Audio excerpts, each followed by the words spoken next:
اپنا مال اللہ کی نسبت پر لگاوے. نسبت خداوندی پر جو مال جو چیز لگے گی اس میں برکت ہوگی، اور جو چیز خواہشات پر لگے گی وہ تباہ و برباد ہوگی اور آسمان سے عذاب لے کر آئے گی.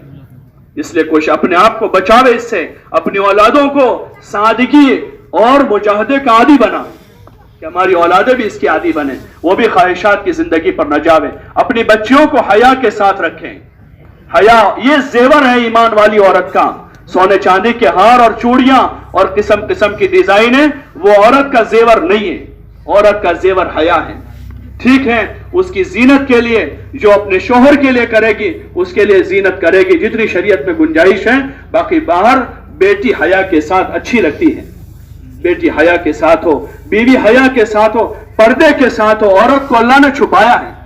ازواج مطہرات نبی کی بیویاں ہیں، پوری امت کی مائیں ہیں. ان ازواج مطہرات سے اللہ کہہ رہا ہے وَقَرْنَ فِي بُيُوتِكُنَّ وَلَا تَبَرَّجْنَ تَبَرُّجَ الْجَاهِلِيَّةِ الْأُولَىٰ.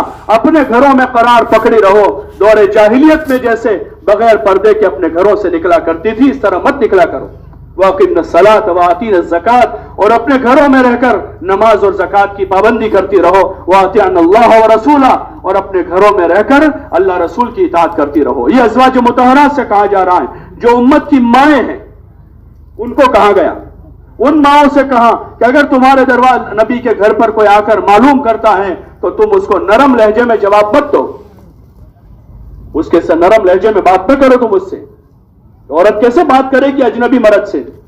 اور پھر کھلے ہم تو کھلے طور پر دروازے پر روبرو ہو کر بات کرے گی. وہ کیسے ہو سکتا ہے؟ ایک ایمان والی عورت کی غیرت کے خلاف ہے اور ایک ایمان والے مرد کی غیرت کے خلاف ہے کہ اس کی بیوی کسی اجنبی سے روبرو ہو کر بات کر رہی ہے. روبرو ہو کر تو کیا، پردے کے پیچھے سے بات کرنے کا جہاں حکم دیا وہاں اللہ نے ازواج مطہرات سے کہا کہ تم سخت لہجے میں بات کرو، نرم بات مت کرو. کہاں سے آئے ہو بھائی، کیوں آئے ہو، کیا کام ہے، ایسا مت پوچھو اس کو، بلکہ کہہ دو کہ گھر میں کوئی نہیں ہے. اگر کوئی مرد ہے تو مرد نکلے گا، اور مرد نہیں ہے تو وہ عورت کہہ دے گی اندر ہی سے گھر میں کوئی نہیں ہے، بس بات پوری ہو گئی. اگلا سوال کرے گا تو جواب نہیں دے گی، کب آئیں گے، کیوں ہیں، اگلا جواب نہیں دیں گی. وہ سخت لہجے میں منع کر دے گی. وہ کسی اجنبی کا ٹیلی فون نہیں اٹھائے گی.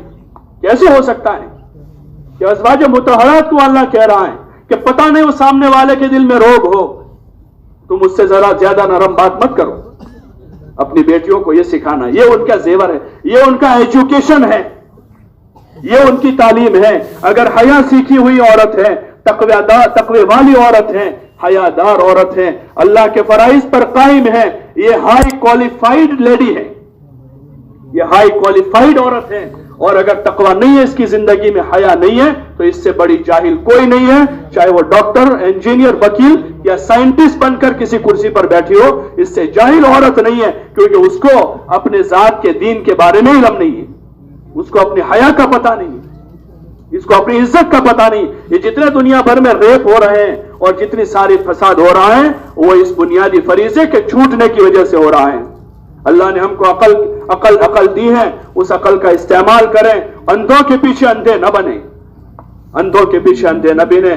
سب بیناؤں کے بینا اور سب سے بڑے عقل والے اور علم والے امام الانبیاء والمرسلین حضرت محمد صلی اللہ علیہ وسلم کی بیٹی حضرت سیدہ فاطمہ رضی اللہ عنہا جو جنت کی عورتوں کی سردار ہے، جو حضرت حسن و حسین کی ماں ہے. اس بیٹی کو کبھی کسی غیر محرم نے زندگی پر نہیں دیکھا ہے، جو جنت کی عورتوں کی سردار ہے. کسی غیر محرم نے زندگی پر نہیں دیکھا. اپنے گھر میں رہی، وہ سب سے کامیاب خاتون ہے جو جنت کی عورتوں کی سردار ہے. اپنے گھر میں رہی، اپنے گھر کا سارا کام خود ہاتھ سے کرتی تھی. عورت کا تو یہی، اس کا تو ہوم سائنس اور ہوم ورک، گھر کا کام اور گھر کا سائنس اس کو پڑھانا ہے. یہ اس کا علم ہے، یہ اس کا ایجوکیشن ہے کہ ماں کے ساتھ کیسے رہنا، ساس کے ساتھ کیسے رہنا، شوہر کو کیسے ٹیکل کرنا، بچوں کی کیسی پرورش کرنا، اپنے پڑوسیوں کے ساتھ کیسے سیٹ کرنا، آنے والے مہمانوں کو کیسے مینیج کرنا.